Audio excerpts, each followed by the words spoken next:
Welcome to our study channel smart study with R S. आज हम rank topic cover करेंगे कि हम मैट्रिक्स का रैंक कैसे फाइंड कर सकते हैं। If A is a matrix such that A is square sub matrix of order are which is non singular and every square sub matrix of order R plus one or more is singular then rank of A. तब rank of ए क्या है? तो उसका rank बनेगा are बनेगा। आगे आपको सिखाऊंगी कि कैसे रैंक फाइंड करना होता है। ये आपको एज ए डेफिनेशन इसको 2 से 3 बार पढ़ना है, फिर आपको चीज़ें ऑटोमेटिक क्लियर होनी स्टार्ट हो जाएंगी। A number R is said to be rank of an M cross N matrix if every square matrix of order R plus one or more is singular. Singular का मतलब क्या होता है कि उसका डिटर्मिनेंट क्या आ रहा है? 0 आ रहा है।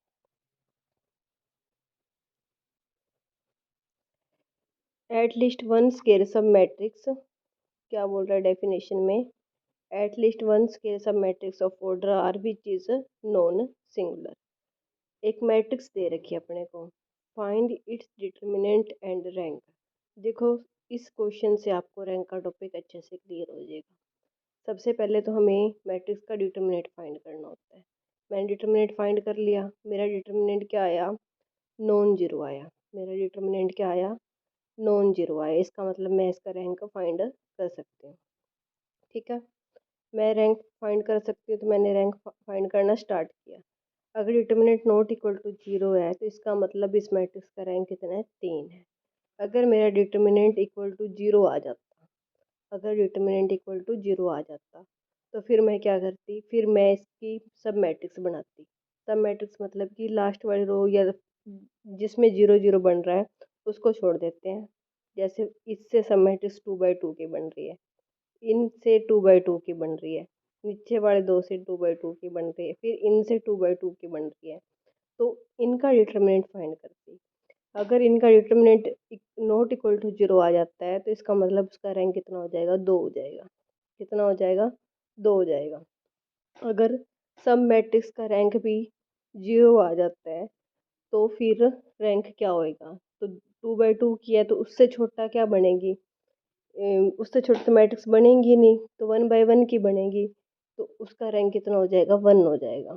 ठीक है, इस क्वेश्चन को दोबारा देखिए। मैंने मैट्रिक्स ली, उसका रैंक फाइंड किया, नोट 0 आया, तो इसमें कितने कॉलम है, कितनी रो है? 3 है, तो इसका रैंक कितना हो जाएगा? 3 हो जाएगा। रैंक क्या होता है? जो हमारी नॉन जीरो रोज या नंबर ऑफ कॉलम होते हैं उसी को रैंक बोलते हैं। जितने रो और कॉलम नॉन जीरो बचेंगे वही उसका रैंक होएगा। अगले क्वेश्चन में रैंक फाइंड करना है। अब मेरा डिटर्मिनेंट इस मैट्रिक्स का 0 आ गया, तो इसका मतलब रैंक 3 तो हो नहीं सकता, 3 से क्या होएगा? छोटा होएगा। फिर मैंने इसकी सब मैट्रिक्स बनाई। सब मैट्रिक्स मेरी क्या क्या बन रही हैं? ये देखिए, मैंने सब मैट्रिक्स बनाई तो मेरी ये सब मैट्रिक्स बन रही हैं। 2 3 3 1 ये बन गई, ये बन गई। ठीक है, मैंने इनका डिटर्मिनेंट फाइंड किया। ये क्या आ गया? नोट 0 आ गया, नॉट इक्वल टू 0 आ गया, तो इसका मतलब इसका रैंक कितना हो जाएगा? 2 हो जाएगा। तो सब मैट्रिक्स का ऑर्डर और उसके हिसाब से मेरा रैंक कितना हो गया? 2 हो गया। अब मैंने एक एग्जांपल और ले लिया। ठीक है, ये मैट्रिक्स ले ली, इसका डिटर्मिनेंट फाइंड किया तो कितना आया? 0 आया। ठीक है, फिर मैंने इसकी सब मैट्रिक्स ली। सब मैट्रिक्स क्या क्या आ रही हैं? 1 2 -3 और -6। ऊपर वाली दो, नीचे वाली दो, ये ले लेते हैं 1 2 2 4। जितनी पॉसिबल सब मैट्रिक्स बन सकती है मैंने सारी बना ली। ये बन सकती है, ये बन सकती है, ये बन सकती है, सारी बना ली। सभी का डिटर्मिनेंट फाइंड किया, सभी का 0 आ गया। इसका मतलब फिर रैंक 2 तो हो नहीं सकता, तो क्या होएगा? रैंक 2 से छोटा होएगा, तो इसका मतलब रैंक कितना बचेगा? 1 बचेगा। In case every sub matrix of order 2 has determinant 0 then rank of matrix will be 1। तब मैट्रिक्स का रैंक कितना होएगा? 1 होएगा। If matrix A has non zero minor of order r, non zero minor of order r, r order के non zero minor है उसके, तो rank क्या होएगा उसका? ग्रेटर इक्वल टू आर होएगा। या तो आर होएगा या फिर ग्रेटर आर होएगा। Rank of a non zero matrix क्या होता है? ग्रेटर इक्वल टू 1 होता है। नॉन जीरो मैट्रिक्स का रैंक कितना होता है? ग्रेटर इक्वल टू 1 होता है। Rank of null matrix is not defined. ये आपको ध्यान रखना है कि rank of null matrix is not defined. Null matrix का रैंक हम डिफाइन नहीं कर सकते। नॉन जीरो मैट्रिक्स का रैंक क्या होता है, ग्रेटर इक्वल टू 1 होता है। If a matrix A has non zero minor of order r then rank of A greater equal to r. ये सारी चीज़ें आपको ध्यान रखनी है। अब देखते हैं आगे। मेरे पास कोई मैट्रिक्स दे रखी है एम क्रॉस एन की, ठीक है, तो उसका रैंक क्या होगा, less equal to minimum of m n, मतलब कि इसमें से जो छोटा होएगा एम एन, एम मतलब मैंने क्या ले लिया, एम एन को 3 × 4 ले लिया, ठीक है, तो रैंक क्या होएगा, less equal to minimum of 3 और 4 में से मिनिमम कितना है, 3 है ना, तो मेरा रैंक क्या होएगा, लेस इक्वल टू 3 होएगा। I is an identity matrix of order N, then rank क्या होएगा उसका, एन ही होएगा, मतलब कि आइडेंटिटी मैट्रिक्स का जितना ऑर्डर होता है उसका रैंक उतना ही बनता है। इस टेबल से आप समझ सकते हैं, मेरे पास 3 × 3 की कोई मैट्रिक्स है, ठीक है, उसका डिटर्मिनेंट नॉट इक्वल टू 0 आ गया, ठीक है, फिर मैंने उसके माइनर फाइंड किए, अगर माइनर नॉट इक्वल टू 0 आ रहे हैं तो मतलब रैंक कितना है, 3 ही है, क्योंकि मैट्रिक्स का डिटर्मिनेंट भी क्या था, नॉट 0 था। अगर मेरे माइनर 0 आ रहे हैं तो इसका मतलब रैंक मेरा क्या होएगा, 3 से छोटा होगा, वो 2 भी हो सकता है और 1 भी हो सकता है। अगले पार्ट में क्या बनेगा कि अगर मेरी 3 × 3 की कोई मैट्रिक्स है, उसका डिटर्मिनेंट क्या आ गया, 0 आ गया, उसका रैंक इसका मतलब क्या होएगा, 3 से छोटा होएगा, 3 तो हो नहीं सकता क्योंकि डिटर्मिनेंट मेरा क्या आ रहा है, 0 आ रहा है। अब मैंने सारे माइनर लिए उससे छोटे छोटे, अगर वो नोट 0 आ रहे हैं फॉर ऑल सब matrix, in that case rank कितना होएगा, 2 होएगा, क्योंकि मेरे सारे जो माइनर हैं 3 से छोटी मैट्रिक्स के, 3 × 3 मैट्रिक्स के, वो सारे क्या आ रहे हैं, नॉन जीरो आ रहे हैं। थर्ड केस लिया मैंने, मैट्रिक्स ली कोई, उसका डिटर्मिनेंट इक्वल टू 0 आ गया, उसके जो माइनर है उनका भी डिटर्मिनेंट इक्वल टू 0 आ गया, तो ऑल सब मैट्रिक्स का डिटर्मिनेंट भी कितना आ गया, 0 आ गया, तो rank will be less than 2 और इट विल बी 1। तो इसका रैंक क्या होएगा, 2 से छोटा होएगा और 1 भी हो सकता है, क्योंकि सारे माइनर के आगे इक्वल टू 0 आ गए, सारे माइनर के आगे 0 आ गए, मैट्रिक्स का डिटर्मिनेंट भी क्या आ गया, 0 आ गया, सारे माइनर कितने आ गए, 0 आ गए, तो उसका रैंक कितना हो जाएगा, 1 हो जाएगा।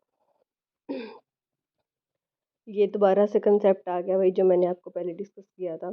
If A is a matrix of rank r, उसका रैंक कितना दे रखा है, आर है, इस तरह से कि कोई मुझे मैट्रिक्स दे रखी है एम क्रॉस एन की, तो उसका रैंक क्या बनता है, r less equal to minimum of m n, m और एन में से जो मिनिमम होएगा उससे लेस बनेगा। If A is matrix and B is non singular square sub matrix of order r, मेरे पास एक कोई मैट्रिक्स दे रखी है और बी उसकी non singular sub matrix of order r दे रखी है, तो रैंक क्या होएगा, देखो जैसे मेरे पास यहाँ कोई मैट्रिक्स है 3 × 3 की, वो तो क्या दे रखी है मुझे, बी उसकी नॉन सिंगुलर मैट्रिक्स दे रखी है, मतलब ए के बारे में कुछ नहीं बता रखा कि सिंगुलर है या नॉन सिंगुलर है, लेकिन जो उसकी छोटी मैट्रिक्स है ना, मतलब ये वाली मैट्रिक्स है, वो क्या दे रखी है, नॉन सिंगुलर दे रखी है, तो इसका मतलब जो बड़ी मैट्रिक्स है, मान लो मेरे पास आर ऑर्डर की है, आर ऑर्डर की तो उसने बोल ही रखी है, तो उसका रैंक या तो आर के बराबर आएगा या फिर उससे बड़ा आएगा, क्योंकि हमें ए के बारे में नहीं पता कि वो सिंगुलर है या नॉन सिंगुलर। छोटी मैट्रिक्स का रैंक तो आर दे रखा है, मतलब आर तो होएगा ही होएगा और उससे बड़ा भी हो सकता है, क्योंकि जो हमारी ए मैट्रिक्स है उसका हमें नहीं पता कि वो सिंगुलर है या नॉन सिंगुलर है। होप सो आपको समझ आ गया होगा। A is invertible matrix, B is any matrix, A तो कोई इन्वर्टिबल मैट्रिक्स है और बी कोई मैट्रिक्स दे रखी है हमें, तो क्या होएगा, रैंक ऑफ ए बी किसके इक्वल होएगा, बी हमें कोई मैट्रिक्स दे लेकिन ए इन्वर्टिबल दे रखी, इन्वर्टिबल का मतलब क्या होता है कि उसका इन्वर्स एग्जिस्ट करता है, मतलब कि A inverse A equal to I हो गया, तो रैंक ऑफ बी किसके इक्वल आ जाएगा, A inverse A B equal to rank of B आ जाएगा।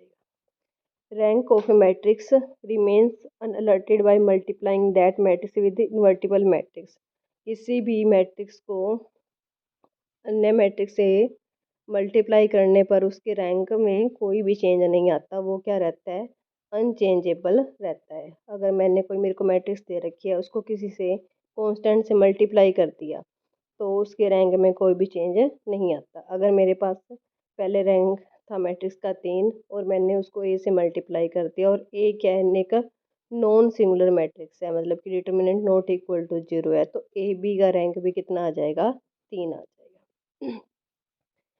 मेरे पास कोई मैट्रिक्स दे रखी है ए और उसका ट्रांसपोज इक्वल टू है उसी मैट्रिक्स के, तो क्या होएगा, तो ये बोलता है कि रैंक ऑफ जो मैट्रिक्स का है वही उसके ट्रांसपोज का रैंक भी होएगा, वही उसके ट्रांसपोज का रैंक भी होएगा। मेरे पास अगर मैट्रिक्स का रैंक 3 है तो उसके ट्रांसपोज करने पर भी उसका रैंक कितना होएगा, 3 ही होएगा। आगे देखते हैं, मेरे पास कोई एक आइडेंटिटी मैट्रिक्स दे रखी है, ठीक है, तो उसका रैंक क्या होएगा, 1 होएगा। कैसे होएगा, मान लो मैंने सेकंड रो में से थर्ड रो माइनस कर दी, थर्ड में से फर्स्ट माइनस कर दी, बाकी दोनों तो रो क्या हो जाएंगी, 0 0 हो जाएंगी, लेकिन मेरे पास एक रो बचेगी। इट मीन्स आइडेंटिटी मैट्रिक्स का रैंक क्या होता है, 1 होता है। आइडेंटिटी मैट्रिक्स का रैंक क्या होता है, 1 होता है, क्योंकि एक रो तो बच ही रही है। Number of non zero row in echelon form is called rank of matrix. जितने number of non zero row, इसमें नॉन जीरो रो कितनी बन रही है, 3 बन रही है ना, तो इसका रैंक कितना होएगा, 3 ही होगा। नॉन जीरो रो कितनी बन रही है, 3 बन रही है, तो इसका रैंक कितना होएगा, 3 ही बनेगा। A is non-zero column matrix of order m cross 1 and B is non-zero column matrix of order 1 cross n। तो ए बी क्या होएगी, ए बी क्या बनेगी, m क्रॉस 1 है और दूसरी क्या है, 1 इंटू एन है, तो वो बनेगी 1 इंटू 1। मेरे पास एक कोई मैट्रिक्स दे रखी है ए बी सी 3 क्रॉस 1, इतने ऑर्डर की है, और बी जो मैट्रिक्स है वो है 1 क्रॉस 3 ऑर्डर की। तो ए बी की अगर मैं मल्टीप्लाई करती हूँ तो मेरे पास कुछ इस तरह से मैट्रिक्स बन जाती है। फिर मैंने उसका डिटर्मिनेंट फाइंड किया तो मेरे पास डिटर्मिनेंट क्या निकल कर आया, इस तरह से निकल कर आया, ए बी सी मैंने कॉमन ले लिया, पी क्यू आर इस तरह से बन गया, ये आइडेंटिटी मैट्रिक्स बन। ठीक है, ए बी का जो डिटर्मिनेंट है इक्वल टू 0 दे रखा है हमें, तो रैंक ऑफ ए बी क्या आ जाएगा हमारे पास, 1 आ जाएगा। क्यों आएगा 1, ये मैंने आपको सॉल्व करके दिखा दिया, क्योंकि ये इसका डिटर्मिनेंट इक्वल टू 0 दे रखा है। A B C P Q R common ले लेंगे तो यहाँ पे एक आइडेंटिटी मैट्रिक्स बन जाएगी, और हमने पीछे देखा था आइडेंटिटी मैट्रिक्स का रैंक कितना होता है, 1 होता है, तो ए बी का रैंक भी क्या हो जाएगा, 1 हो जाएगा। होप सो आपको रैंक का कंसेप्ट समझ आ गया होगा।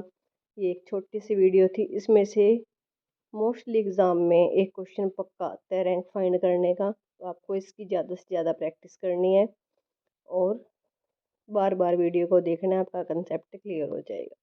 धन्यवाद। चैनल को ज़्यादा से ज़्यादा सब्सक्राइब करें, सपोर्ट करें और अपने फ्रेंड्स को बताएं।